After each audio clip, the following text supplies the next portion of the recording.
යෝෂිත රාජපක්ෂ මහතා සහ ඔහුගේ මිත්තණිය වන ඩේසි ෆොරස් මහත්මිය අධිචෝදනා පත්‍ර බාර දීමෙන් අනතුරුව ඔවුන් අපමත මුදා හැරීමට කොළඹ මහාධිකරණය ඊයේ දිනේදී නියම කළා.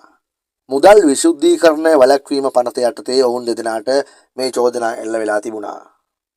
නීතිපතිවරයා විසින් ගොනු කර තිබූ එම අධිචෝදනා පත්‍ර කොළඹ මහාධිකරණ විනිසුරු ආදිත්‍ය පටබැඳිගේ මහතා ඉදිරියේ බාර දීම සිදු කළා.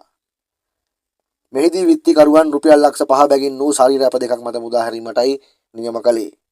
ඒ අනුව පූර්ව නඩු විභාගය මැයි මාස 30 වෙනිදා පැවැත්වීමට නියෝග කළා තියෙනවා. දින නියම කළා තියෙනවා. මැයි 30 පටන් ගන්නවා පූර්ව නඩු විභාගය.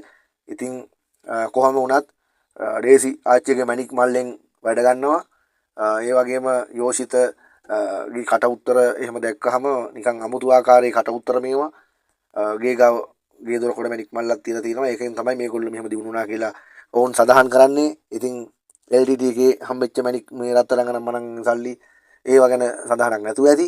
කොහොම හරි ඩේසි ආච්චි යෝෂිතයි නිදහස් කරලා තියෙනවා මේ අපමත රුපියල් ලක්ෂ 5 බැගින් වූ ශරීර අප දෙකක් මත ඔවුන් නිදහස් කරලා තියෙන්නේ. ඉතින් කොහොම හරි යෝෂිත රාජපක්ෂ සහ ඩේසි ආච්චි ඔවුන් දෙදෙනාගේ ජවනිකාව ඔහොම ගිහිල්ලා 30 වෙනිදාන් පස්සේ නිමා වෙයිද දන්නෙත් නැහැ.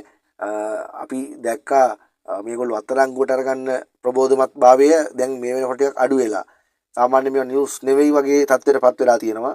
ඉතින් රාජපක්ෂවරුන්ට දනුවම් දෙනවා කියලා අපු ආණ්ඩුව අද මේ වෙනකොට ටිකක් ගමන බාල්දු වෙලා ගමන ස්ලෝ වෙලා වගේ හැඟීමකුත් මේ නඩු තීන්දුවත් එක්ක මේ යන ගන්න තීන්දුවත් එක්ක අපිට පේනවා. ඉතින් ඊට වඩා වෙනස් විදිහකට වැඩ කරනවා නම් හොඳයි. මොකද කියලා අපුව කරන්න එපයි. මුදල් විශුද්ධීකරණය වැළැක්වීමේ පනත යටතේ තමයි ඔවුන්ට චෝදනා එල්ල වෙලා තියෙන්නේ. කොළඹ මහාධිකරණයේදී තමයි මේ තීන්දුව ලැබුණේ. ආදිත්‍ය පටබැඳිගේ මහතා ඉදිරියේ මේ අධිචෝදනා ගොනු කරලා තිබුණා. අපිට පූර්ව නඩු විභාගය වෙනුවෙන් මැයි 30 දක්වා බලන් ඉන්න සිද්ධ වෙනවා. කොහොමත් මේකේ අවසන් කටයුතු සිද්ධ වෙනකන්